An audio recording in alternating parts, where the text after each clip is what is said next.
Friends, I am Dr. Rakesh Kumar Tak, Department of Chemistry, SPC, government college Ajmer.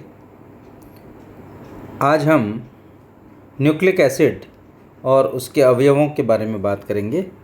अर्थात today we will deal with nucleic acids and their components. Nucleic acid conjugated proteins होते हैं जिनमें nucleic अम्ल तथा prosthetic group के रूप में होता है। ये समस्त जीवित कोशिकाओं के नाभिकों में पाए जाते हैं। न्यूक्लिक अम्लों का जीवन में एक अत्यधिक महत्व है क्योंकि कोशिकाओं में पाए जाने वाला क्रोमोसोम में आनुवांशिक कोड धारण करने वाले जो जीन्स होते हैं वे न्यूक्लिक अम्ल के बने होते हैं। दूसरे शब्दों में हम यह कह सकते हैं कि एक मनुष्य को पशु को और पक्षी को ही जन्म देता है। अर्थात इसके लिए उत्तरदायी होते हैं इनके न्यूक्लिक एसिड्स।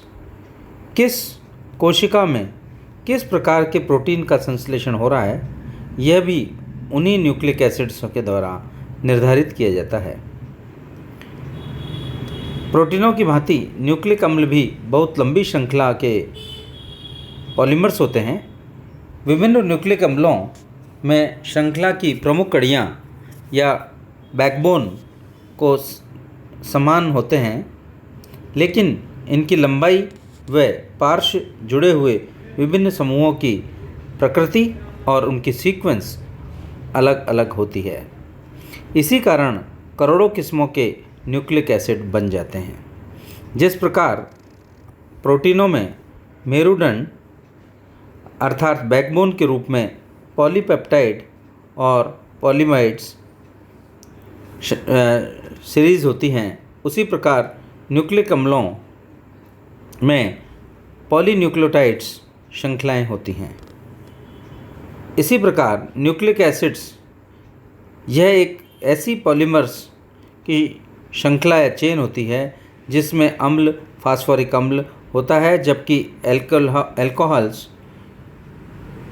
भाग के रूप में शुगर्स के अणु होते हैं। प्रत्येक शर्करा मतलब प्रत्येक शुगर अणु के किसी क्षार के साथ जुड़ी होती है।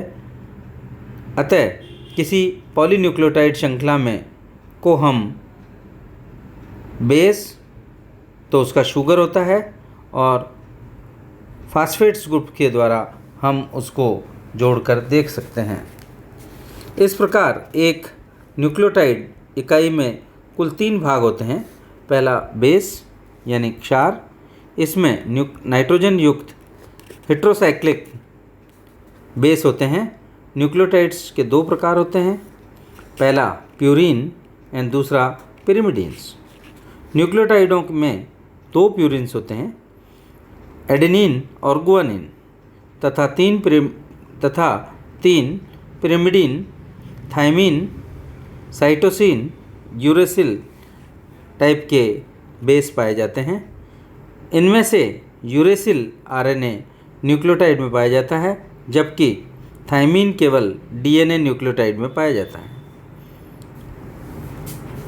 इसके अतिरिक्त साइटोसिन के 2 डेरिवेटिव्स होते हैं, 5-मिथाइल साइटोसिन और 5-हाइड्रोक्सिल साइटोसिन भी अबेंडेंटली बहुतायत में पाया जाता है।